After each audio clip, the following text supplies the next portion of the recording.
Praise the lord. హల్లెలూయా.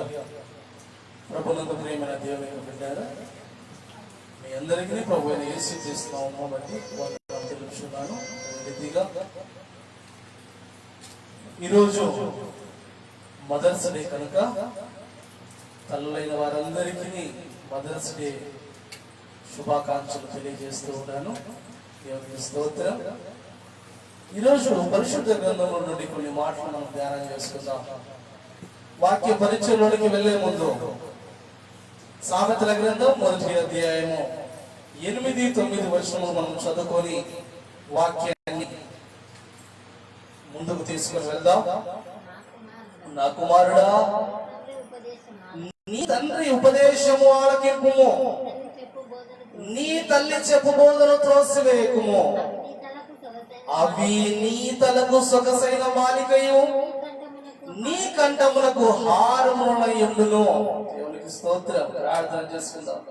పరిశుద్ధుడైన తండ్రి, మహోన్నతుడైన దేవానికి స్తోత్రములు. ఆయన వాక్యం ద్వారా మీరు మాతో మీరు మాట్లాడండి. వినగల చెవిని గ్రహించే మనసును ఒప్పింపజేయు ఆత్మను మీరు మాకు అనుగ్రహించమని ప్రార్థిస్తున్నారు. మాట్లాడుచున్నది నేను కాదు, నన్ను మరుగు చేసి ఈ పరిశుద్ధాత్మ శక్తి ద్వారా మీరే మాట్లాడించి సహాయం చేయమని, సమయోచిత జ్ఞానాన్ని అనుగ్రహించమని యేసు క్రీస్తు నామమున ప్రార్థన అడుగుచున్నాము తండ్రి. ఆమేన్. ప్రభునందు ప్రియమైన దేవుని బిడ్డలారా, మనము గమనించినప్పుడు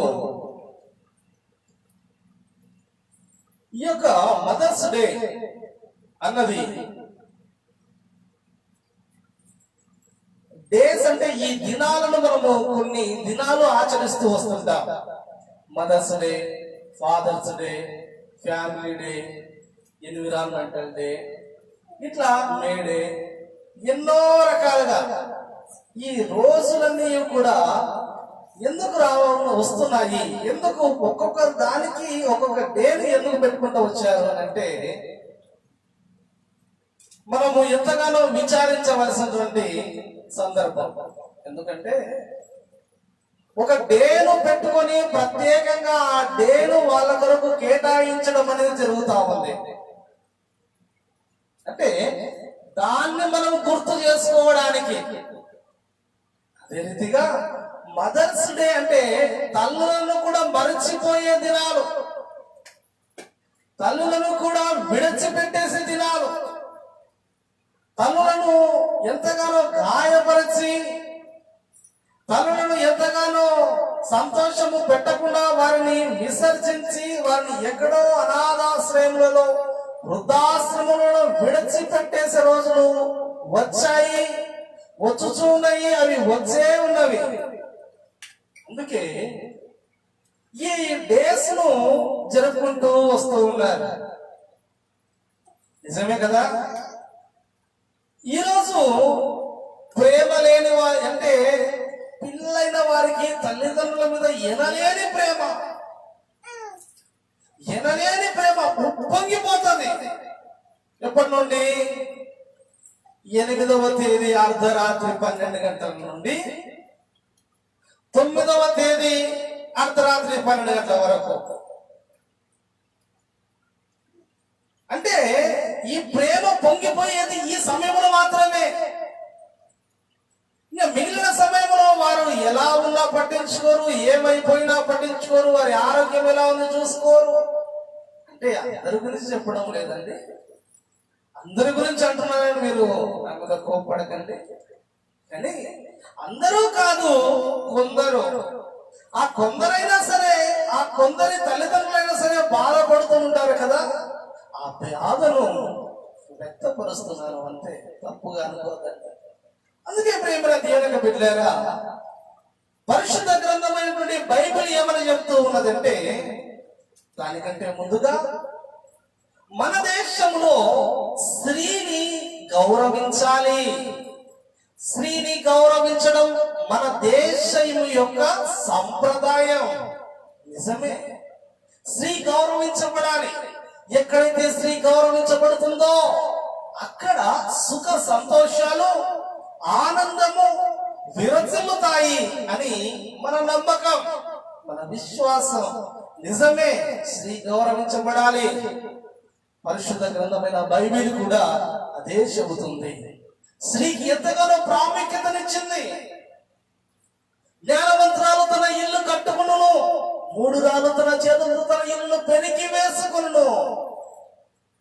జ్ఞానము కలిగినటువంటి స్త్రీ ఏ రీతిగా ఉన్నది, జ్ఞానము లేనటువంటి స్త్రీ ఏ రీతిగా ఉన్నది అన్నది ఎందరో స్త్రీలను పరిశుద్ధ గ్రంథంలో మనం చూడగలం. అందుకే ప్రియమైన దేవునికి వెళ్ళారా, సామెతల గ్రంథం 1వ అధ్యాయము 8, 9 వచనం మనం చదువుకున్నప్పుడు అక్కడ ఈ రీతిగా రాయబడి ఉన్నది, నా కుమారుడా నీ తండ్రి యొక్క ఉపదేశమును త్రోసివేయకు, నీ యొక్క తండ్రి యొక్క ఉపదేశమును ఆలకించు, తర్వాత నీ తల్లి చెప్పు బోధను త్రోసివేయకు. అంటే తల్లి ఎలా ఉండాలి? మంచిగా ఉండాలి, మంచి ఆలోచనలు నేర్పించాలి, మంచి బుద్ధులను నేర్పించాలి, మంచిగా మాట్లాడే విధానాన్ని నేర్పించాలి. అందుకే దేవుని యొక్క పరిశుద్ధ లేఖనం మాట్లాడుతుంది. కీర్తన గ్రంథం 119వ అధ్యాయాన్ని మనము గమనించినప్పుడు, కీర్తన గ్రంథంలో మనం చదివినప్పుడు సామెతల గ్రంథాన్ని చూసుకుందాం. 22వ అధ్యాయము, దానికంటే ముందుగా సామెతల గ్రంథం 22వ అధ్యాయము 6వ వచనాన్ని చదువుకుందాం.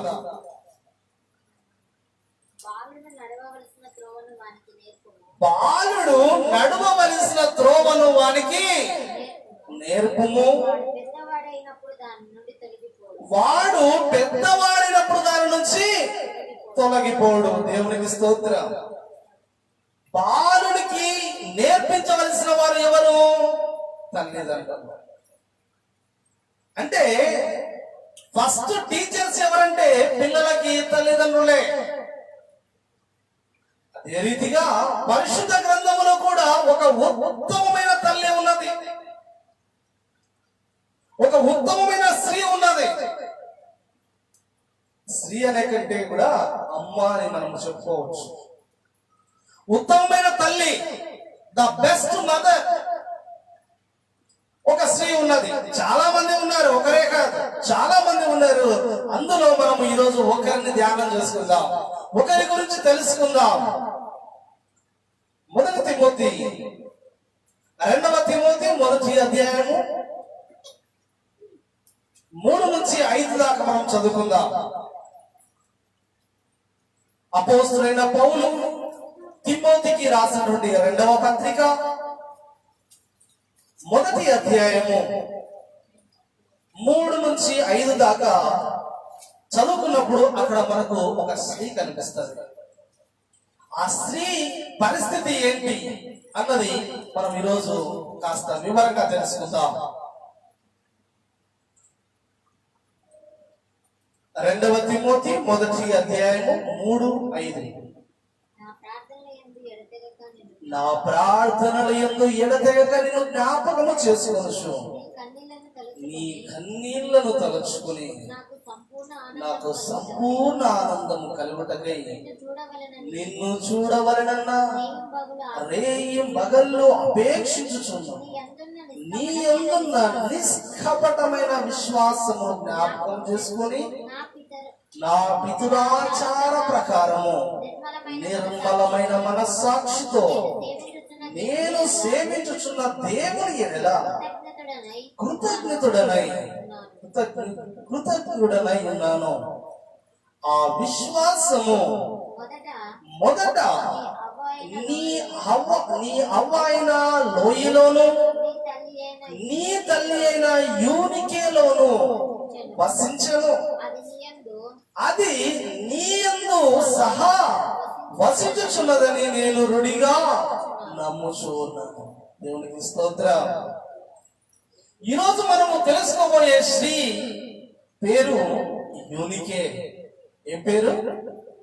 యూనికే.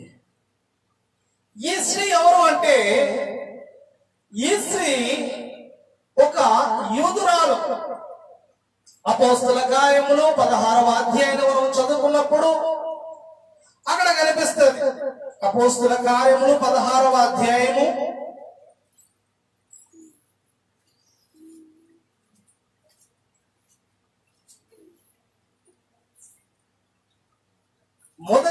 వచనములు మనము చదువుకున్నప్పుడు అక్కడ లుస్త్రా అనే ఒక పట్టణములో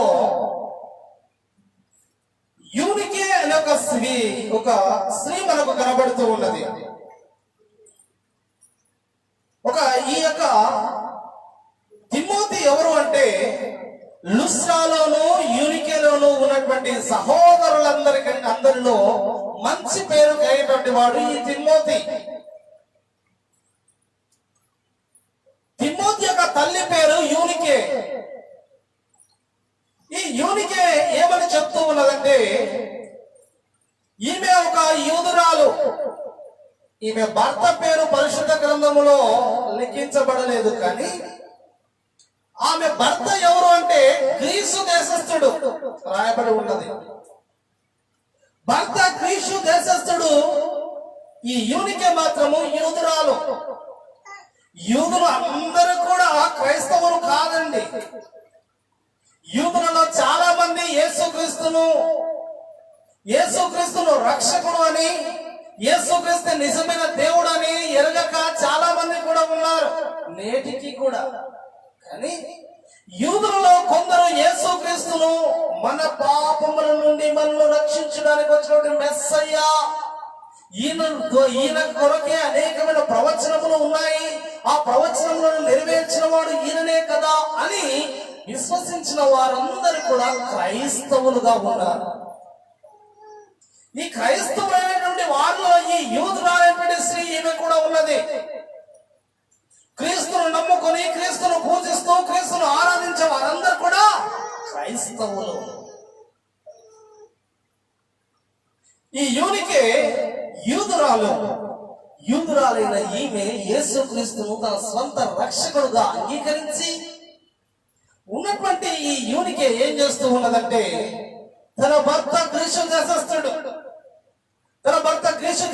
అంటే ఒక అన్యుడు, ప్రభువు అంటే తెలియదు, ధర్మశాస్త్రం అంటే తెలియదు, దేవుని నియమాలు అంటే తెలియదు, అలాంటి ఒక అన్యునికి భార్యగా ఉన్నది యూనికే.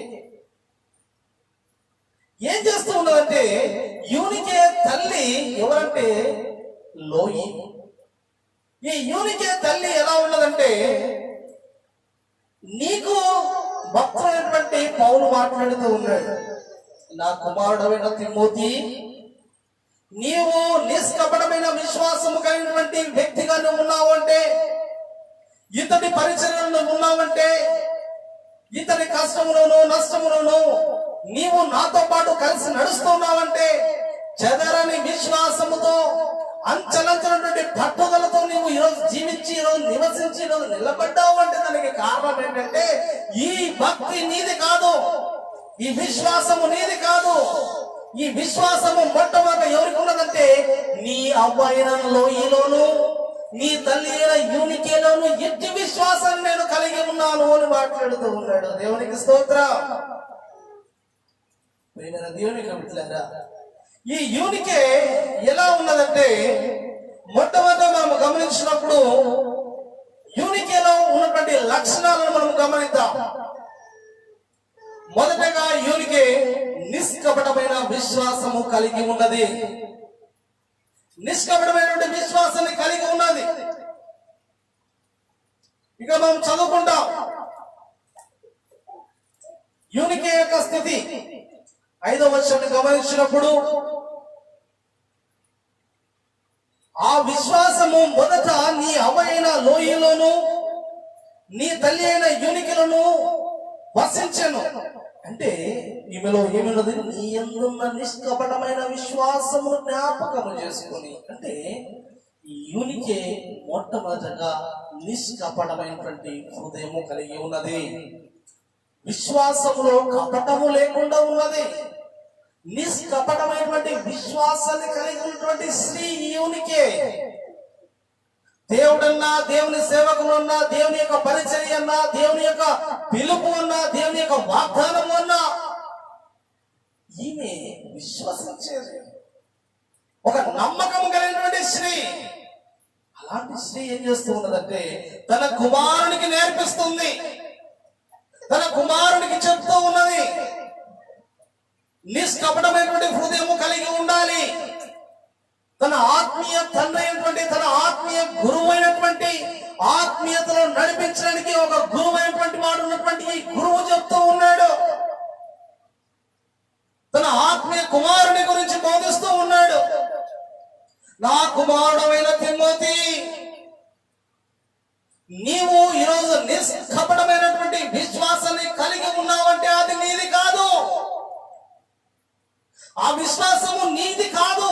ఈ విశ్వాసము నీకు ఎలా వచ్చింది అంటే, ఈ విశ్వాసము మొట్టమొదట నీ అమ్మమ్మకు ఉన్నది, నీ హవ్వైన లోయకు ఉన్నది. ఆ విశ్వాసము నీ తల్లి అయిన యూనికేకు కూడా వసించింది. అదే విశ్వాసం ఈరోజు నీకు కూడా వచ్చింది అంటున్నాడు. అంటే బాలుడు నడవవలసిన త్రోవను వాడికి నేర్పుము, వాడు పెద్దవాడైనప్పుడు కూడా, అంటే మనం ఆ ఫుట్నోట్లో చూసినప్పుడు వాడు ముసలి వాడైనప్పటికీ కూడా వాడు దాని నుంచి తొలగిపోడు. ఈరోజు మన పిల్లలు మన మాట వినకుంటున్నారు, మన యొక్క కుమారులు మన మాట వినకుంటున్నారు, మన కూతుర్లు మన మాట వినకుంటున్నారు. సర్వ సమాజంలో ఉన్నటువంటి వారిలో నాకు మర్యాద పోతూ ఉన్నది. నా జీవితము ఒక అంధకారమయమైపోతూ ఉన్నది. అవమానము చేత నేను కొట్టబడుచూ ఉన్నాను. ఈ బ్రతికే కంటే నేను మరణించడమే నాకు ఎంతగానో మేలు. నా భర్త, నా పిల్లలు నా మాట వినడం లేదు. నేను బ్రతకడము కంటే మరణించడం మేలు అనుకున్నటువంటి స్త్రీలు ఎందరో ఉన్నారు. కానీ ఆ తప్పు నీదే. నీ పిల్లలు నీ మాట వినుకుంటున్నారంటే తప్పు నీదే. యూనికేను మనము గమనించినప్పుడు యూనికే ఏం చేస్తూ ఉన్నదంటే, తన తల్లితో నేర్చుకున్నది, తన తల్లి దగ్గర నేర్చుకున్నటువంటి విశ్వాసాన్ని తను అలవరుచుకున్నది. తను అలవరుచుకున్నదే కాక తన కుమారుడైనటువంటి తిమోతికి కూడా అదే అలవరిచింది, అదే నేర్పించింది, కూర్చోబెట్టి నేర్పించింది.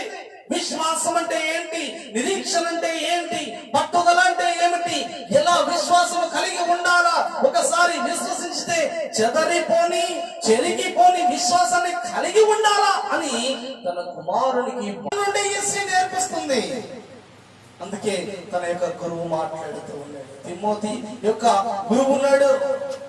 ఆ పౌలు మాట్లాడుతున్నాడు, పౌలు, ఈ రోజు నీవు ఎన్ని శ్రమలైనా, ఎన్ని కష్టములైనా, ఎన్ని హింసలైనా, ఎంతటి పరిస్థితులు ఏదైనా సరే, ఈ రోజు నువ్వు నన్ను విడిచిపెట్టి పోవడం లేదు అంటే దానికి కారణం ఏంటంటే నీ తల్లి నేర్పించినటువంటి బోధ,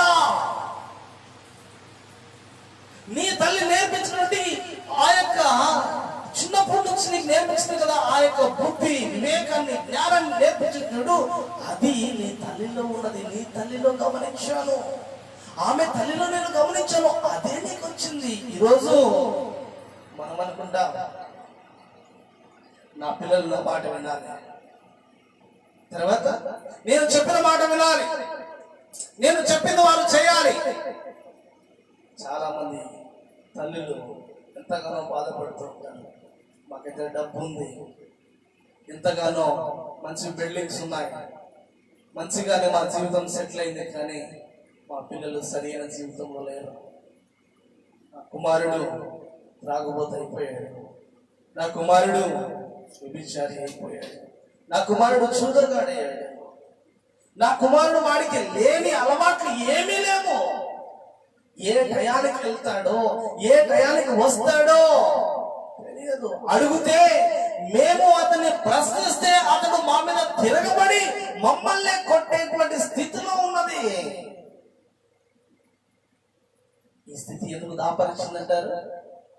ఈ పరిస్థితి ఎందుకు దాపరిచిందంటారు? తన తల్లి తన కుమారుణ్ణి ఏ రీతిగా పెంచుతుంది? తను నేర్చుకున్నటువంటి భక్తి విశ్వాసాన్ని తను అలవరుచుకొని తన కుమారుని కూడా నేర్పిస్తుంది. అందుకే బాలుడు నడవవలసిన త్రోవను వాడికి నేర్పము, వాడు పెద్దవాడైనప్పుడు దాని నుంచి తొలగిపోడు. నువ్వు నేర్పించలేదు. ఆ ఒక్కడేలే కుమారుడు, ఒక్కతేలే కూతురు, ఉండండి ఎలా ఉంటే ఏంటి నువ్వు అనుకున్నావు. నువ్వు నేర్పించుంటే ఈరోజు అది ఫలించేది. అది ఈరోజు ఫలించలేదు అంటే దానికి కారణం ఏంటి? సరైనటువంటి పోషణ నువ్వు చేయలేదు, సరిగా నీ పెంపకము సరిలేదు, నీ పెంపకానికి అది మచ్చ. కానీ వాడు తిరుగుతున్నాడు అంటే అది వాడి ప్రమేయం కాదు, వాడి ఆలోచన కాదు. వాడు అలా తిరుగుతున్నాడంటే వాడిని నువ్వేం చేశావు? అలా పెంచావు. మొక్కై వంగనిది మానైనా కూడా మొక్కునా వంగదు. మొక్కగా ఉన్నప్పుడే వంచాలి. వాడు చేస్తున్న పొరపాట్లను అతనికి చెప్పాలి. ఈ తప్పు చేస్తున్నావు, ఇది తప్పు అని చెప్పాలి. ఇలా జీవిస్తావు, ఇలా జీవించకూడదు అని చెప్పాలి. డబ్బు ఎక్కువ ఖర్చు చేస్తావు, ఇలా ఖర్చు చేయకూడదు అని డబ్బు ఇవ్వడం మానేయాలి. తనకు ఏదైనా కావాలంటే నువ్వు తీసుకొచ్చి ఇవ్వాలి. అప్పుడే కదా అతనికి విలువ తెలిసేది. కావాలన్నప్పుడు ఇచ్చేస్తున్నావు, కావాలన్నప్పుడు ఇచ్చేస్తున్నావు. నీ కుమారుని నీ కూతురు నేను పెంచినప్పుడు ఇలా ఉంటది పరిస్థితి. మొదటి లక్షణము నిష్కపటమైనటువంటి విశ్వాసాన్ని కలిగి ఉన్నది యూనికి. రెండవది చూద్దాం. 2 తిమోతి 3వ అధ్యాయము 15వ వచనాన్ని చదువుదాం. 14-15. 2 తిమోతి 3:14-15. క్రీస్తు యేసు నందుంచవలసిన విశ్వాసము ద్వారా రక్షణార్థమైనటువంటి జ్ఞానము నీకు కలిగించుటకు శక్తిగల పరిశుద్ధ లేఖనములను బాల్యము నుండి నీ వెరుగుదువు కదా. కనుక నీవు నేర్చుకొని రుడి అని తెలుసుకున్నవి ఎవరి వలన నేర్చుకుంటేవో ఆ సంగతి తెలుసుకొని వాటి యందే నిలకడగా. యూనికే యొక్క రెండవ లక్షణం ఏంటంటే పరిశుద్ధ లేఖనములను తను చదువుతుంది. తను చదివిన పరిశుద్ధ లేఖనములను తన కుమారునికి నేర్పిస్తుంది. దేవునికి స్తోత్రం, దేవునికి స్తోత్రం. దేవుని బిడ్డలారా, పరిశుద్ధ లేఖనాలను చదివి పరిశుద్ధ లేఖనాలను తన కుమారుడికి బోధిస్తూ ఉంది. మాట్లాడుతూ ఉన్నాడు, తిమోతి, క్రీస్తు యేసునందు ఉంచవలసినటువంటి విశ్వాసము ద్వారా రక్షణార్థమైన జ్ఞానము నీకు కలిగించుటకు శక్తి గల పరిశుద్ధ లేఖనములను బాల్యము నుండి నీ వెరుగుదువు. ఎట్లా తెలుసుకున్నాడు? బాల్యం నుండి ఎలా తెలుసుకున్నాడు? బాల్యం నుండి ఎలా తెలుసుకున్నాడు? ఎలా తెలుసుకున్నాడు? డిఎల్ మూడి అనే భక్తుడు మాట్లాడతాడు. డిఎల్ మూడి అనే భక్తుడు ఏమని చెప్తాడంటే,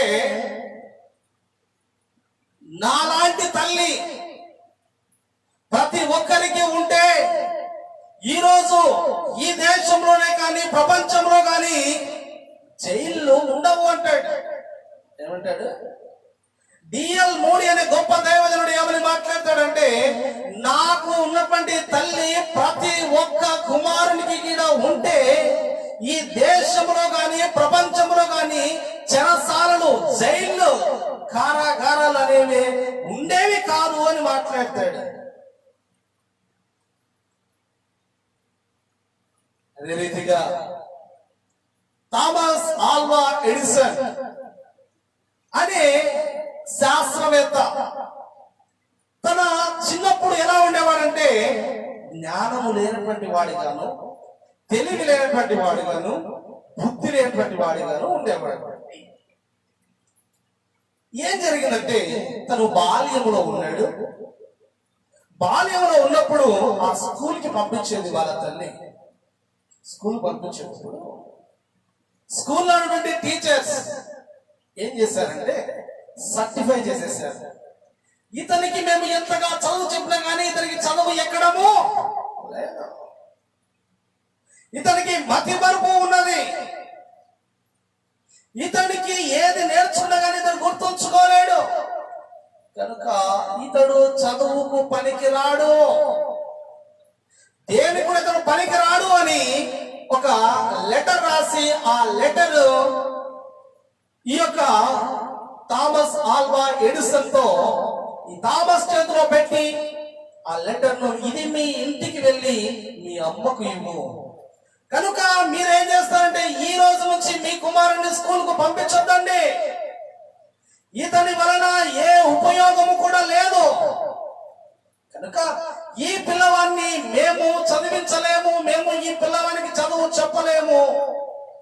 కనుక మీరు ఈ పిల్లవాడిని మీ ఇంటి దగ్గరే పెట్టుకోండి, స్కూలుకు పంపించొద్దండి అని ఒక లెటర్ రాసి తన తల్లికి ఇవ్వమని ఆ కుమారుని ద్వారా పంపించినప్పుడు థామస్ తీసుకువెళ్ళి, అమ్మా ఈ లెటర్ మా మేడం ఇచ్చింది, మా టీచర్ ఇచ్చింది, చదవండి అని చెప్పినప్పుడు అందులో రాయబడి ఉంది, మీ కుమారుడు చదవడానికి పనికిరాడు, మీ కుమారునికి అంతగా తెలివి లేదు, మీ కుమారునికి జ్ఞాపక శక్తి లేదు, వివేచించే ఆలోచన లేదు మీ కుమారునికి. కనుక మీరు మీ కుమారుని బడికి పంపించదండి, స్కూల్ పంపించదండి, మీ కుమారుణ్ణి ఇంటి దగ్గర పెట్టుకోండి. మీ కుమారుని యొక్క మేము స్కూల్లో పాఠాలు చెప్పలేము, నేర్పించలేము అని చెప్పారు. ఆ సర్టిఫికేట్ ను, ఆ లెటర్ ను చూసినటువంటి తల్లి తన కుమారుడు అడుగుతూ ఉన్నాడు, అమ్మా ఏమున్నది అందులో, మా టీచర్ ఏమని రాసి పంపించింది అన్నప్పుడు తను మాట్లాడుతూ ఉన్నది, సమాధానం చెప్తూ ఉన్నది, నానా నీవు మంచి జ్ఞానవంతుడు అంట, మంచి తెలివివంతుడు అంట, మంచి విద్యావంతుడు అంట నువ్వు. అందుకే వారి స్కూల్లో నీకు చదువు చెప్పడానికి అంత టాలెంట్ వారికి లేదంట.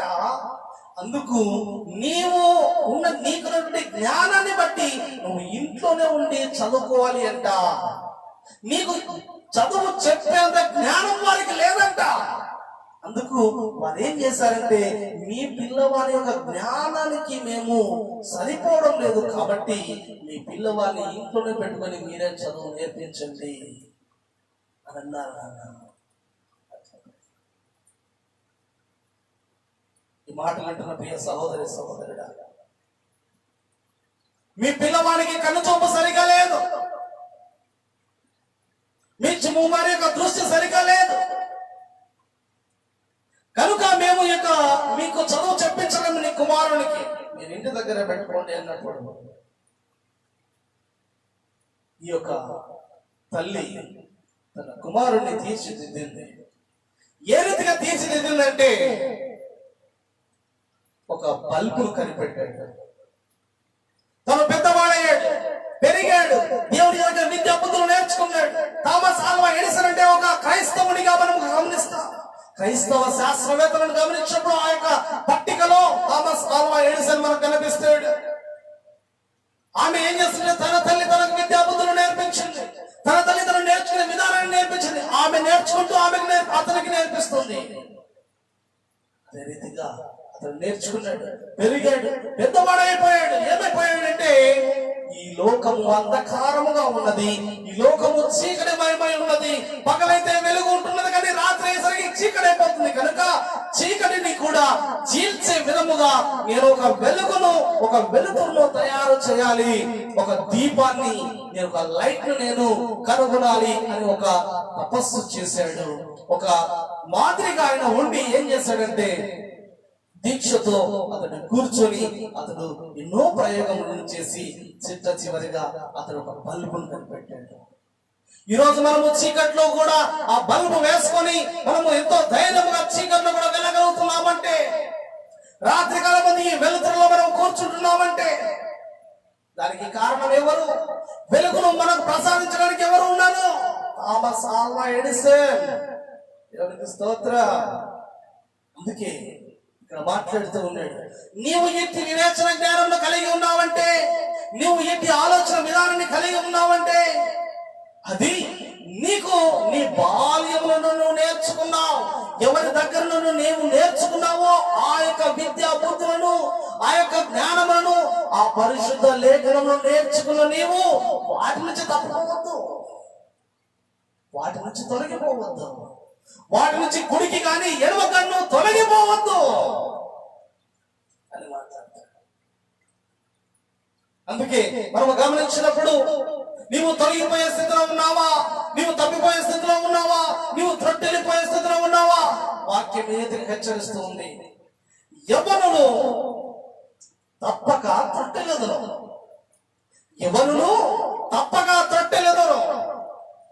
కానీ దేని చేత తమ నడతను సరి చేసుకోగలరు? యవ్వనుడా, నీ యవ్వనేచ్ఛల నుంచి దూరముగా పారిపోము. అప్పుడు నువ్వేం చేస్తావంటే తొలగిపోము.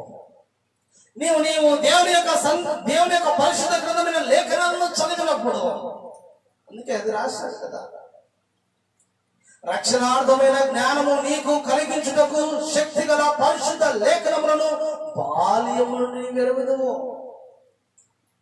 రెండవ లక్షణం, యూనికిలో రెండవ లక్షణం ఏంటంటే, బాల్యము నుండి తన కుమారునికి పరిశుద్ధ లేఖనములను వినిపిస్తూ ఉంది, చదివిస్తూ ఉంది, నేర్పిస్తూ ఉంది. కనుక నీవు ఈ జ్ఞాన వివేచము కలిగినటువంటి ఆత్మను నీవు ఎలా పొందుకున్నావంటే పరిశుద్ధ లేఖనములను చదువుట ద్వారానే. మీలో ఎవరికైనా జ్ఞానము కొరవై ఉన్నదా? మీలో ఎవరికైనా తెలివి లేదా? మీరు నన్ను అడుగుడి, నేను మీకు జ్ఞానమును అనుగ్రహించేదను. నేను మీకు బుద్ధి వివేకములను తెలివినిచ్చు ఆత్మను నేను మీకు ఇచ్చేదను. బుద్ధి జ్ఞానము సర్వ సంపదలు కూడా నా యందు గుప్తములై ఉన్నాయి, నిగూఢముగా గుప్తములై ఉన్నాయి ఆయన దగ్గర జ్ఞానము. సొలొమోను రాజుగా అభిషేకించబడిన తరువాత దేవుని సన్నిధిలో ప్రార్థన చేస్తాడు. నేను బాలుడను, నాకు అంత ఆలోచన లేదు, నాకు అంత తెలివి లేదు. నీ ప్రజలను పరిపాలించుటకు వివేకము కలిగినటువంటి ఆత్మను, జ్ఞానమును, వివేకమును నాకు ప్రసాదించు అని దేవుని సన్నిధిలో ప్రార్థన చేసినప్పుడు దేవుడు ఏం చేశాడంటే, నా కుమారుడైనటువంటి సొలొమోను, నీవు వెండిని కోరలేదు, బంగారమును కోరలేదు, ఆస్తి అంతస్తులను కోరలేదు, నీ శత్రువుల యొక్క ప్రాణములను కోరలేదు. తరతరములు నేను జీవించాలి, తరతరములు నా సింహాసనం ఇలానే ఉండాలి అని నువ్వు కోరలేదు. నువ్వు కోరింది ఏంటి అంటే, నా ప్రజలను పరిపాలించుటకు, నా ప్రజలను ఏలుటకు జ్ఞానాన్ని కోరావు కదా, జ్ఞానాన్ని అడిగావు కదా. నీ కొరకు నువ్వు ఏది కోరలేదు. కనుక ఇప్పుడు నేనేం చేస్తానంటే నీకు బుద్ధిని, జ్ఞానమును, తెలివిని, వివేకమును, వివేచనను, దానితో పాటు సర్వ సంపదలన్నింటినీ కూడా నీకు దారపోస్తూ ఉన్నాను. దేవునికి స్తోత్రం. నీకు జ్ఞానము కొదువైనట్లయితే, నీకు ఆలోచన శక్తి లేనట్లయితే, నీకు జ్ఞాపక శక్తి లేనట్లయితే ఆయన అంటూ ఉన్నాడు, నన్ను అడుగుడి, నేను మీకు ఇచ్చేదను. బుద్ధి జ్ఞానము సర్వ సంపదలు నా యందు గుప్తములై ఉన్నాయి. జ్ఞానములకు ఆధారము ఆయనే, జ్ఞానములకు నిలయము ఆయనే. అట్టి ఆయనను మనము కలిగి ఉన్నప్పుడు, పరిశుద్ధ లేఖనములను క్షుణ్ణముగా చదివినప్పుడు, పరిశుద్ధ లేఖనములను మనం తెలుసుకుంటున్నప్పుడు ఎలా ఉంటామంటే, మనము ఆ జ్ఞానమును బట్టి, ఆ లేఖనమును బట్టి విషయాలు మనకి చేస్తాయి, జ్ఞానమును కలగజేస్తాయి. నీ లేఖనము నాకు జ్ఞానములను తెలివిని ఇచ్చుచూ ఉన్నవి అని మాట్లాడుతాడు. యూనికేలో ఉన్నటువంటి లక్షణం ఏంటంటే, పరిశుద్ధ లేఖనాలను తన తల్లి అయినటువంటి యూనికే, తన తల్లి అయినటువంటి లోయ ద్వారా యూనికే నేర్చుకుంది. యూనికే తన కుమారునికి బోధిస్తూ ఉన్నది. అందుకు అతడు తప్పిపోలేదు, అందుకు అతడు తొట్టిల్లిపోలేదు, అందుకు అతడు చెదరిపోలేదు, లోకంలో పడిపోలేదు. ఒకవేళ లోకంలో పడిపోయినా కానీ నీ కుమారుడు లోకంలో పడిపోయాడు, చెడిపోయాడు, దుర్మార్గంగా జీవిస్తూ ఉన్నాడు అని అంటే, ఎవరు దేని చేత తన అడిగి శుద్ధి చేసుకుంటారు? చదవండి 119వ కీర్తన. యవ్వనులు, తప్పిపోయినటువంటి యవ్వనులు, చెదిరిపోయినటువంటి యవ్వనులు, త్రోవ తప్పిపోయి దుర్మార్గంగా జీవిస్తున్నటువంటి వారు, తాగుబోతులు గాను, జూదగాళ్ళగాను, తిరుగుబోతులు గాను, వ్యభిచారులు గాను ఈరోజు నీ కుమారులు ఉన్నట్లయితే, వారు మార్గము తప్పి తిరుగుతూ ఉన్నట్లయితే, ఎవరు దేని చేత తమ నడత శుద్ధి చేసుకునేదరు అని మాట్లాడినప్పుడు 119వ కీర్తన 9వ చరణాన్ని చదువుదాం. యవ్వనులు దేని చేత తమ నడత శుద్ధిపరచుకుందరు? నీ వాక్యమును బట్టి దానిని జాగ్రత్తగా చూసుకునే చేతనే కదా. నా పూర్ణ హృదయముతో నిన్ను వెదకి ఉన్నాను, నన్ను నీ ఆజ్ఞలను విడిచి తిరగనీయకము. నీ ఎదుట నేను పాపము చేయకున్నట్లు నా హృదయంలో నీ వాక్యమును ఉంచుకొని ఉన్నాను. దేవునికి స్తోత్రం. మనము పాపము చేయకూడదంటే, మన కుమారుడు తప్పిపోకూడదు అంటే, మన కుమార్తె తప్పిపోకూడదంటే మనం ఏం చేయాలి? నేను తప్పిపోకుండానట్లు, నేను చదరిపోకుండానట్లు, నేను చెడిపోకుండానట్లు ఈయన భక్తుడు ఏమని మాట్లాడుతున్నాడు? నా హృదయంలో నీ వాక్యమును ఉంచుకొని ఉన్నాను. దేవునికి స్తోత్రం. నా కన్నులతో నేను పాపము చేయకూడనట్లు యోబు మాట్లాడుతున్నాడు కదా. నేను నా కన్నులతో నిబంధన చేసుకుని ఉన్నాను, కన్యకను నేను ఇలా చూడగలను. నిబంధన, ఆ నిబంధన నేను చేసుకున్నాడు. ఆ ఒడంబడిక ప్రకారం జీవిస్తూ ఉన్నాడు. నేను తప్పిపోకుండానట్లు, నేను చెడిపోకుండానట్లు, దుర్మార్గంగా నేను బ్రతకకుండానట్లు నేను ఏం చేస్తున్నానంటే, నీ వాక్యము నా హృదయం అంతరంగంలో నేను ఉంచుకుంటున్నాను. అది నాకు బుద్ధిని, తెలివిని, వివేకమును, ఎలా ప్రవర్తించాలి, ఎలా మాట్లాడాలి, ఎలా చూడాలి, ఎలా నడవాలి, ఎలా నిలబడాలి అన్నది అన్నీ కూడా వాక్యము చదువుట ద్వారా నీ మనస్సులో, నీ అంతరంగములో మీరు ఉన్నట్లయితే అదేం చేస్తుందంటే నేను నడిపిస్తాను. మూడవదిగా మనం చదువుకుందాం. మూడవదిగా ఈ యొక్క యూనికే ఏం చేస్తూ ఉన్నదంటే, ఏ రీతిగా పరిచర్య చేయాలి, ఏ రీతిగా దైవజనులకు లోబడాలి అన్న విషయాలను బోధిస్తూ ఉన్నది. ఈరోజు కూడా మనము గమనించినప్పుడు చాలా మంది తల్లిదండ్రులు ఏం చేస్తారంటే, పరిచర్య అనుభవంలోనికి వచ్చేసరికి నీవు ఎక్కడన్నా తిరుగు, నిన్ను పట్టించుకోరు, నువ్వు ఎలా నీవు ఇష్టం వచ్చినట్టు జీవించు, వారిని అడ్డు చెప్పారు. దేవుని మందిరానికి వచ్చి దేవుని సన్నిధిలో నిలబడి దేవుని సన్నిధిలో పరిచర్య చేస్తూ ఉన్నప్పుడు, దైవజనుల దగ్గర పరిచర్య చేస్తూ ఉన్నప్పుడు, సంఘంలో పరిచర్య చేస్తూ ఉన్నప్పుడు అప్పుడు వారు ఆటంకపరుస్తారు. తల్లిదండ్రులు వారిని అప్పుడు ఆటంకపరుస్తారు. నీకు తెలివి ఉందా?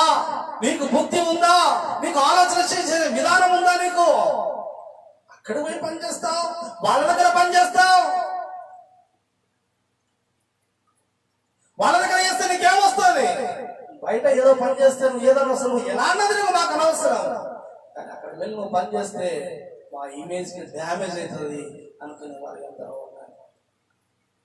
కానీ ప్రేమగా దేవుని యొక్క బిడ్డ, దేవుని చేత ఏర్పాటు చేయబడినటువంటి బిల్లీ గ్రహాం గారు తెలుసు కదా మనందరికీ. బిల్లీ గ్రహాం గారు అమెరికా ప్రెసిడెంట్ గా పోటీ చేయండి. మీరు మీకున్న పేరు ప్రఖ్యాతులను బట్టి, మీకున్న వాక్ చాతుర్యాన్ని బట్టి, మీకున్న జనాదరణను బట్టి బిల్లీ గ్రహాం గారు ఒక సుప్రసిద్ధమైనటువంటి దైవజనుడుగా ఎన్నిక చేయబడిన తర్వాత, సుప్రసిద్ధంగా ఆయన బహుబలంగా వాడబడుతున్నప్పుడు, అమెరికాలో ఉన్నటువంటి గొప్పవారు బిల్లీ గ్రహాం గారితో అంటున్నటువంటి మాటలు ఇవి. బిల్లీ గ్రహాం గారు, మీరు అమెరికా ప్రెసిడెంట్ గా మీరు పోటీ చేయండి. అమెరికా ప్రెసిడెంట్ రేస్ లో మీరు నిలబడినట్లయితే అమెరికాకు మీరు ప్రెసిడెంట్ కావచ్చు అని మాట్లాడారు. అప్పుడు బిల్లీ గ్రహాం గారు చెప్తూ ఉన్నాడు వాళ్ళకి, వద్దు, ఈ ప్రెసిడెంట్ హోదా అంటే 5 సంవత్సరాలు, 8 సంవత్సరాలు, 10 సంవత్సరాలు ఉంటుంది. కానీ నేను అంతకంటే ఎక్కువైనటువంటి యాజక సమూహములో, రాజులైన యాజక సమూహములో నేను చేర్చబడ్డాను. రాజులైన యాజక సమూహములో నేను ఉన్నాను. ఈ ప్రెసిడెంట్ హోదా అనేది నాకు చాలా చిన్న విషయము, కానీ నేను అంతకంటే అధికమైన హోదాలో నేను ఉన్నాను అని మాట్లాడుతున్నాడు. దేవునికి స్తోత్రం. ఈరోజు నా కుమారుడు డాక్టర్ కావాలి, నా కుమారుడు ఇంజనీర్ కావాలి, నా కుమారుడు అది కావాలి ఇది కావాలి, ఇక్కడ కాదు లండన్ లో ఉండాలి, ఫారెన్ లో పెరగాలి, అక్కడే ఉండాలి, ఇక్కడ ఉండకూడదు అని ఎంతగానో ఆలోచన చేస్తున్నావు. కానీ నీ కుమారుని పట్ల తండ్రి యొక్క చిత్తం ఏమై ఉన్నదో ఆలోచించావా? నీ కుమారుని పట్ల ఆయన కలిగి ఉన్న చిత్తం ఏంటి? యవ్వన కాలమందు నా కాడి మోయుట నరునికి మేలు. ఈరోజు నీ దృష్టిలో మేలుకరమైనది ఏంటి? డాక్టర్ జాబా, ఇంజనీరింగ్, నర్సింగ్ జాబా, ఇంకా ఏదో ఇంకో ఏదో. పరిశుద్ధ గ్రంథం ఏం చెప్తుంది? యవ్వన కాలమందు నా కాడి మోయుట నరునికి మేలు. అది మంచిది, మేలుకరమైనది. మనం చేయలేము కదా. అందుకే మనం ఏం చేస్తామంటే లోకానుసారమైనటువంటి జీవితం, లోకానుసారమైనటువంటి జీవిత విధానాన్ని మనం కలిగి జీవిస్తూ ఉంటాం. అందుకే నేర్పిస్తూ ఉన్నది. యూనికేలో ఉన్నటువంటి 3వ లక్షణం గమనించినప్పుడు దైవజనులకు ఏ రీతిగా పరిచయం చేయాలని నేర్పించింది, దైవజనులను ఏ రీతిగా చూసుకోవాలని నేర్పించింది. ఈరోజు చాలా మంది కూడా ఏమనుకుంటారంటే దైవజనులు మన ఇంటికి వచ్చినప్పుడు మన పిల్లలకు మనం ఏమి నేర్పిస్తున్నాం, మన పిల్లలను మనం ఏ రీతిగా పెంచుతూ ఉన్నాం. దైవజనులు మన ఇంటికి వచ్చినప్పుడు వారికి ఏ రీతిగా పరిచర్య చేయాలి, వారిని ఏ రీతిగా చూసుకోవాలి, వారితో ఏ రీతిగా పొలైట్ గా ఏ రీతిగా మాట్లాడాలి అన్నది మన పిల్లలకు మనం నేర్పిస్తున్నామా? ఆలోచించేద్దాం. బాలుడు నడవవలసిన త్రోవను వాడికి నేర్పు, వాడు పెద్దవాడినప్పుడు దాని నుంచి తొలగిపోడు. ద్వితీయోపదేశకాండ 6వ అధ్యాయం 7వ వచనం తెలుసుకుందాం. ద్వితీయోపదేశకాండం 6వ అధ్యాయం 7వ వచనం.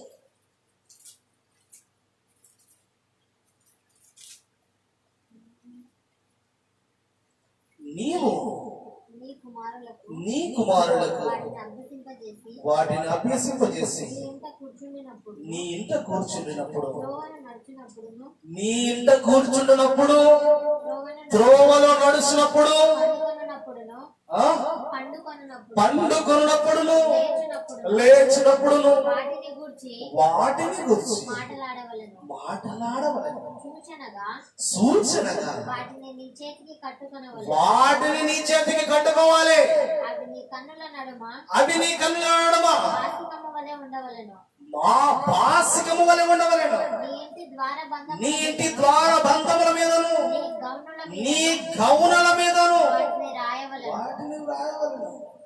ఏం రాయాలి? ఏమి కట్టుకోవాలి? ఏమి ఉంచుకోవాలి? నేను చెడుతనము చేయకుండానట్లు నా హృదయములో ఏముచ్చుకున్నాడు? నీ వాక్యము నచ్చుకున్నాడు. ఇక్కడ ఏమంటున్నాడు? నీవు బ్రతుకున్నట్లు ఇశ్రాయేలు వినుము, మన దేవుడైన యెహోవా అద్వితీయుడైన దేవుడు, అద్వితీయుడైన యెహోవా నీ పూర్ణ హృదయముతోను నీ పూర్ణ ఆత్మతోను నీ పూర్ణ శక్తితోను నీ దేవుడిని యెహోవాను ప్రేమించు. ఆయన మాటలు నువ్వు కట్టుకో. నువ్వు మార్గంలో వెళ్తూ ఉన్నప్పుడు, నడుచుచూ ఉన్నప్పుడు, ఇంట్లో కూర్చున్నప్పుడు, నువ్వు ఇంట్లో పనున్నప్పుడు వాటిని నీ కుమారునికి నేర్పించు, నీ పిల్లలకు అవి నేర్పించు. ఇలా కూర్చోవాలి, ఇలా నడవాలి, ఇలా మాట్లాడాలి, ఇలా తిరగాలి, ఇలా ఉండాలి అని నువ్వేం చేస్తావంటే అతడు ప్రతిదినము అతను కలిగి వాటిని అనుసరించి జీవించే విధంగా అతని మణికట్టుకు దానిని కట్టు. ఏం కట్టుకోవాలి? మణికట్టుకు తాళ్ళు కాదు, ఏమేమో కాదు, స్టైల్ గా ఏమో చైన్స్ వేసుకుంటారు, ఏమేమో గొలుసులు కట్టుకుంటూ ఉంటారు, ఏమో ఇవంటారు కదా, ఏమంటారు అన్ని బ్రాస్లెట్లు ఏమేమో కట్టుకుంటూ ఉంటారు. అవి కాదు నువ్వు కట్టుకోవాల్సిన మణికట్టుకో. ఏమంటున్నాడు? ఆయన వాక్యముని మణికట్టుకు కట్టుకో. దాని దాన్ని చూసినప్పుడు నువ్వేం చేస్తావు? ఆ వాక్యాన్ని చూసినప్పుడు నువ్వు తొలగిపోవు, తొట్టిల్లిపోవు. నీ గమని యొద్ద అది ఉండాలి. నువ్వు ఇంటిలోకి వచ్చినప్పుడు దాన్ని చూడాలి, చదవాలి, నీ ఇంటిలో అది ఉండాలి. అందుకే ప్రేమైన దేవుని బిడ్డలారా, ఈరోజు మనం చెడిపోతున్నాం. మన పిల్లలు మన మాట వినడం లేదు, మన కూతురు మన మాట వినడం లేదు. చిన్నప్పుడు బాగానే ఉన్నది, పెద్దగా అయ్యే కొద్దీ తన ఇష్టాలు అని, తన అలవాట్లు అని, తన జీవితము అని మమ్మల్ని పట్టించుకోవడం లేదు. మేము ఏమి చెప్పినా గానీ నేను సూసైడ్ చేసుకుంటాను, నా మాట మీరు కాదంటే నేను సూసైడ్ చేసుకుంటాను, నేను చనిపోతాను అంతవరకు తెచ్చావంటే దానికి కారణం ఎవరు? నీవే. ఆ స్థితిలో నీ కుమార్తె ఉన్నది అంటే, ఆ స్థితిలో నీ కుమారుడు ఉన్నాడని దానికి కారణం ఎవరు? నీవే. దేవుని యొక్క దయను బట్టి, దేవుని యొక్క కృపను బట్టి ఈరోజు నేను మీ మధ్య నిలిచి ఉన్నాను అంటే, నేను మీ మధ్య నిలబడి ఈ రీతిగా మాట్లాడగలుగుతున్నాను అంటే దానికి కారణం ఎవరంటే నా తల్లి అని నేను గర్వముగా చెప్పడానికి ఎంతగానో ఇష్టపడతాను. ఒకప్పుడు నా తండ్రి త్రాగబోతు, ఒకప్పుడు నా తండ్రి విచ్చలవిడిగా తిరిగేవాడు, ఏ సమయానికి వచ్చేవాడో తెలియదు, కానీ అన్ని ఇచ్చేవాడే, అన్ని సమకూర్చేవాడు, మాకు ఏది తక్కువ లేకుండా ఏ లోటు లేకుండా చూసుకునేవాడే. కానీ ఏ రీతిగా పెరగాలి, ఏ రీతిగా నివసించాలి, ఏ రీతిగా జీవించాలన్న ప్రతి విషయాన్ని మా తల్లి మాకు నేర్పించింది. నిజమే, సర్వసాధారణమే. యవ్వనులు తప్పక తొట్టిల్లుదురని వాక్యం ఉన్నది కనుక తొట్టిల్లాలని కాదు, కానీ తొట్టిల్లుదురు. యవ్వన కాలంలో తొట్టిల్లిపోయాను, యవ్వన కాలంలో పడిపోయాను, చెడిపోయాను, దుర్మార్గముగా బ్రతికాను. కానీ అంటుంది కదా, బాలుడు నడవవలసిన త్రోవలు వాడికి నేర్పు, వాడు పెద్దవాడినప్పుడు దాని నుంచి తొలగిపోడు. వాక్యం ఉన్నది కదా. చిన్నప్పుడు నేర్పించింది విద్యా బుద్ధులు, చిన్నప్పుడు నేర్పించినప్పుడు ఆ యొక్క విద్యా బుద్ధులను ద్వారా, చిన్నప్పుడు నేర్పించిన ఆ యొక్క వాక్యాన్ని ఏ రీతిగా ప్రార్థన చేయాలి. చిన్నప్పుడు ఇంట్లో, మా ఇంట్లో గోడకు చుట్టూ ఎలా ఉండేవంటే వాక్యాలు ఉండేవి. ఆ యొక్క ఫ్రేమ్స్ ఉంటాయి కదా, వాక్యానికి సంబంధించిన ఫ్రేమ్స్ అన్ని అట్లా అలా అక్కడ అక్కడ అక్కడ అన్ని ఉండేవి. నేను ప్రేయర్ ఎలా చేయాలో మా మమ్మీ నేర్పించేది, నాకు మా అమ్మ నేర్పిస్తూ ఉండేది. ఏ రీతిగా పాటలు పాడాలి అన్న ప్రతి విషయాలు నేర్పించేది.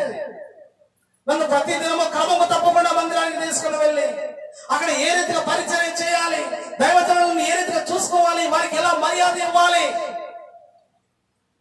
వారికి ఏ రీతిగా సహాయం చేయాలి, ప్రతి విషయాలను నేర్పిస్తూ వచ్చినట్టు నా తల్లి. నేను ఇంటికి వెళ్ళిన తర్వాత వాక్యాలు చూసేవాడిని, వాక్యాలు చూసి అక్కడ నుండి వాక్యాలు, ఆ వాక్యాలు చూసి ఆ వాక్యాలు బట్టి నేను వాక్యం చెప్పేది, వాక్యం చదివేది. నీ రాకపోకలింది యెహోవా నీకు తోడయుండును అన్న వాక్యం ఉన్నప్పుడు ఆ వాక్యాన్ని చూసి మందిరానికి వచ్చినప్పుడు దైవజనుడు ఏ రీతిగా అయితే వాక్యం చెప్తున్నాడో అదే రీతికి ఇంటికి వెళ్ళి ఆ వాక్యాన్ని చదివి చెప్పేవాడు.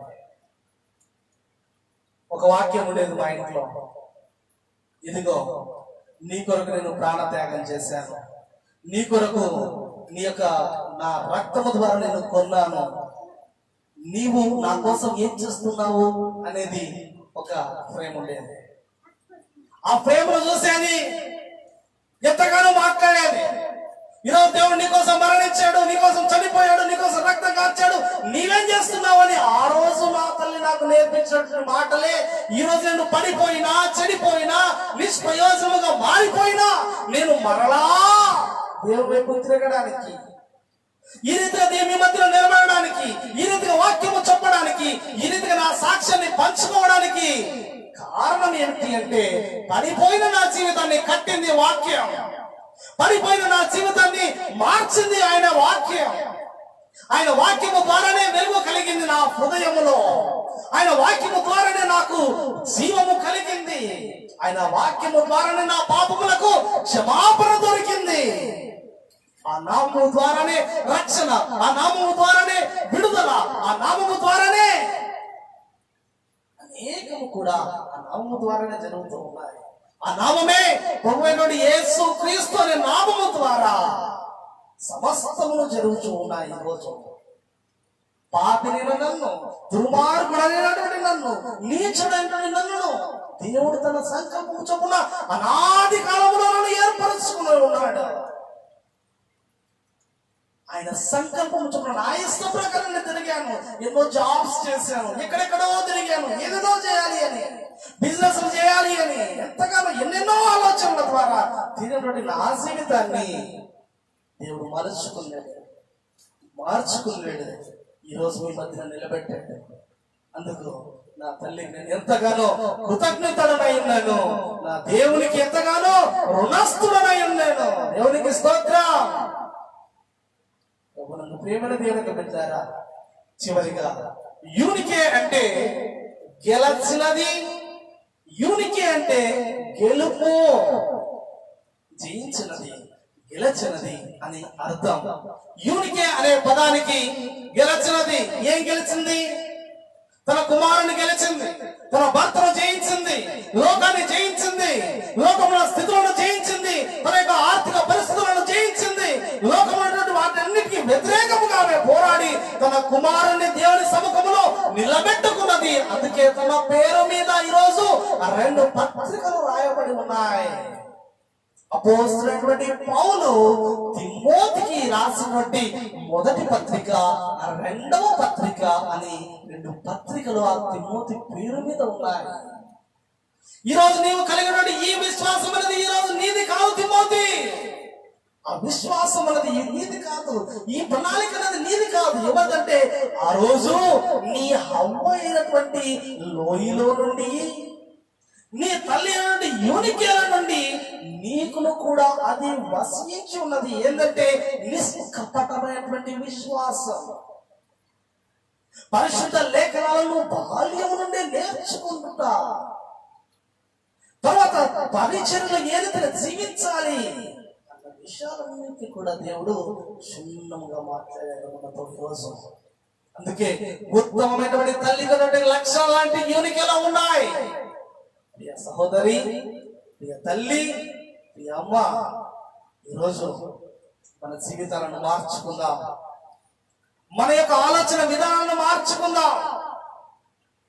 ఇకనైనా చెడిపోయారేమో, తప్పిపోయారేమో, తొలగిపోయారేమో వారు మరలా కట్టబడతారు. ఎప్పుడు అంటే దేవుని వాక్యము చేతనే కదా. దేవుని వాక్యము చేత ఎవరు తమ నడతను శుద్ధి చేసుకుంటారు. దేవుని వాక్యమును వారి హృదయంలో మనము నాటినప్పుడు, వారి హృదయంలోనికి మనము దేవుని వాక్యమును చొప్పించగలిగినట్లయితే వారు చెడు మార్గంలో నడవకుండా ఉంటారు. ఇకనైనా మన జీవితాలను మార్చుకుంటూ, మనము నేర్చుకుంటూ, చాలా మంది ఉంటారు వారు సరిగా ఉండరు, వారు సరైన మార్గంలో నడవరు, వారు నీతిగా నడవరు, నిజాయితీగా జీవించరు, సరైన విధంగా వారు జీవించరు. కానీ వారి పిల్లలు మాత్రం సరైన మార్గంలో నడవాలి అంటారు. ఎలా సాధ్యం?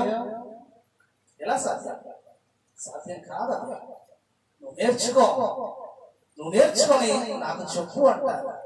నువ్వు ఉండి నాకు చెప్పు అంటారు. అందుకే పరిశుద్ధ గ్రంథంలో చక్కని మాట, వేషధారి మొదట నీ కంటిలో ఉన్న దూలమును తీసుకొని ఎదుటి వారి కంటిలో నలుసును వెదకు అంటాడు. ఏమంటున్నాడు? నీవు ఒకరికి చెప్పుచున్న, నీవు ఒకరికి బోధించుచున్న, నీవు నీకు నీవే బోధించుకున్నావా? నీ పిల్లలకు నువ్వు చెప్తున్నావంటే, నీ పిల్లలకు నువ్వు బోధిస్తున్నావంటే నీకు నీవు బోధించుకున్నావా? దైవజనుడా, నీవు కూడా నీకు నువ్వు మొత్తం బోధించుకో. నీ ప్రార్థన గదిలో నీకు నువ్వు బోధించుకోగలగా, తర్వాత సమాజంలోనికి, మందిరంలోనికి వచ్చి నువ్వు బోధించు అనే లేఖనం బయలుపరుస్తుంది. దైవజనుడైనా, తల్లైనా, తండ్రి అయినా, అన్నైనా, అక్కైనా, చెల్లైనా, ఎవరైనా కానీ మనం ఇతరులకు బోధించే ముందు మనము బోధించుకోవాలి. తల్లి చేలో వేస్తే పిల్ల ఎట్టునెందుకు వేస్తుంది? అర్థమైందా? తల్లి చేలో వేస్తుంది, పిల్ల గెట్టును ఎందుకు వేస్తుంది? పిల్ల నడిచేలో మోస్తుంది. తల్లి చేలో వేస్తే పిల్ల ఎక్కడ వేస్తుంది? నడిచేలో, నడి పొలంలో వెళ్ళి వేస్తుంది. అంతే కదా? నువ్వు ఏమి ఎత్తుతున్నావో అదే కొస్తావు, నువ్వు ఏమి నేర్పుతున్నావో అదే పొందుకుంటావు, నువ్వు ఏమి ఇస్తున్నావో అదే పొందుకుంటావు, ఏమి నాటుతున్నావో ఏమి విత్తుతున్నావో అదే అదే అదే అదే డిస్ప్లే అవుతుంది. ఏది ఇన్సర్ట్ చేస్తున్నావో అదే డిస్ప్లే అవుతుంది. ఒకటి ఇన్సర్ట్ చేసి ఇంకొకటి డిస్ప్లే అవ్వాలంటే కాదు, జరగని పని. అందుకే బాలుడు నడవవలసిన తోమను వాడికి నేర్పుము, వాడు పెద్దవాడైనప్పుడు దాని నుంచి తొలగిపోడు. నిష్కపటమైనటువంటి విశ్వాసాన్ని కలిగే విధంగా నీవు జీవించి నీ కుమారుడికి నీ కుమార్తెను నేర్పించు. తర్వాత పరిశుద్ధ లేఖనాలను నువ్వు చదువు, నువ్వు నేర్చుకో. పరిశుద్ధ లేఖనాలను చదవడం జ్ఞానము, తెలివి, వివేచన పుడతాయి. అది రావాలి అంటే నీ పిల్లలకు నువ్వు నేర్చుకుని నీ పిల్లలకు నేర్పించు. మూడవదిగా ఏ రీతిగా పరిచయం చేయాలి, పరిచయంలో ఏ రీతిగా పాల్గొనాలి, ఏ రీతిగా దైవజనులను చూసుకోవాలి, ఏ రీతిగా ప్రభు వాక్యానికి ప్రభు సేవకు విలువ ఇవ్వాలి నేర్పించు. ఎప్పుడు నేర్పించాలి ఉన్నది. ద్వితీయోపదేశకాండం 6వ అధ్యాయము 6వ వచనం. నేను నీకు ఆజ్ఞాపించు ఈ మాటలు నీ హృదయంలో ఉంచుకోవలను, నీవు నీ కుమారులకు వాటిని అభ్యసింపజేసి నీ ఇంట కూర్చుండినప్పుడు, త్రోవలో నడుచున్నప్పుడు, పండుకున్నప్పుడు, లేచినప్పుడు వాటిని గురించి మాట్లాడవలను. వారి మణికట్టుకు వాటిని కట్టు, అవి నీ కనులను బాసికం వలె ఉండవలను. నీ ఇంటి ద్వారా బంధములకును నీ గౌరవ ఎదురు వాటిని రాయవలను. అందుకే ప్రేమైన దేవునికి బిడ్డలారా, నీ ఇల్లంతా దేనితో నిండాలి? వాక్యము చేత నిండాలి. కొందరు ఇళ్ళకి వెళ్ళినప్పుడు రకరకాలమైనటువంటి వాళ్ళు పోస్తారు, రకరకాలుగా. కొంతమంది యవ్వనస్తులకు గదులు చూసినప్పుడు రకరకాలైన వాళ్ళు పోస్తారు. నీ గది, నీ హృదయము దేనితో నిండి ఉన్నదో, హృదయము నిండి ఉన్న దాన్ని బట్టి నోరు మాట్లాడుతుంది. హృదయం నిండి ఉన్న దాన్ని బట్టి నోరు మాట్లాడుతుంది. ఈ రోజు నీ ఆలోచనలు ఏమున్నాయో, వేటిని చూస్తూ ఉన్నావో, వేటిని మాట్లాడుతున్నావో, వేటిని అనుసరిస్తూ ఉన్నావో, వేటిని నువ్వు చేస్తూ ఉన్నావో అవే నువ్వు బయటికి చేస్తావు. చూసేదాన్ని చేయాలనిపిస్తుంది, వినేదాన్ని చెప్పాలనిపిస్తుంది. వినుట వలన విశ్వాసం అధికమవుతుంది. ఏం వింటున్నావు సహోదరి, అమ్మా? ఏం వింటున్నావు? నీ పిల్లలకి ఏమి వినిపిస్తున్నావు? నువ్వేం చూస్తున్నావు? నీ పిల్లలకి ఏమి చూపిస్తున్నావు? నువ్వు ఏమని ప్రార్థిస్తున్నావు? నీ పిల్లలకి ఏమని నేర్పిస్తున్నావు? నీవు మారు, నీ పిల్లలను మార్చుకో. ప్రభు సేవలో వారు వాడబడులాగునా, మేలును అనుభవించులాగునా, ఏ రీతిగా నీవు జీవించావో అదే రీతిగా వారు జీవించాలి. అంటే మనం వారి మన పిల్లలకు చెబుతాం, మన పిల్లలను ప్రభు మార్గంలో నడిపింపజేద్దాం, అనేకులను క్రీస్తు రాజ్య వారసులుగా చేద్దాం. లోకములో ఉన్నదంతయు కూడా పెడతాము. జ్ఞాని అయినటువంటి సొలొమోను చెప్పాడు కదా, సూర్యునికి ఉన్న సమస్తము వ్యర్థము, ఒకడు గాలికై ప్రయాసపడినట్లు ఉన్నది. దేనికి పెట్టాను వ్యర్థమైన దాని గురించి మనం ప్రాకులాడక. అబ్రహాం అంటాడు కదా, అబ్రహాము చూపు ఎప్పుడు పైనే ఉందంట. అబ్రహాము చూపు ఎక్కడున్నది? పైనే. ఎప్పుడు చూసినా పైనే. దేవుడు నాతో ఎప్పుడు మాట్లాడతాడా? ఎక్కడి నుంచి ఆయన స్వరం వినబడుతుందా? ఎక్కడి నుంచి ఆయన నాతో మాట్లాడతాడా? ఎక్కడి నుంచి పిలుస్తాడా అని ఎప్పుడు పైకే చూసేవాడంట అబ్రహాము. అందుకే ఆయన అంటాడు, ఆయన చూపు ఎప్పుడు పైనే ఉంది. ఆయన చూపు పునాదులు గల పట్టణము కొరకు అతను ఎదురు చూచాడు. పునాదులు గల పట్టణము కొరకు అతను నిరీక్షణ కలిగి ఉండేను. పునాదులు గల పట్టణము కొరకు అతను విశ్వాసము కలిగి ఉండేను. నీ విశ్వాసం ఏంటి? నువ్వు దేని కొరకు ప్రయాసపడుతున్నావు?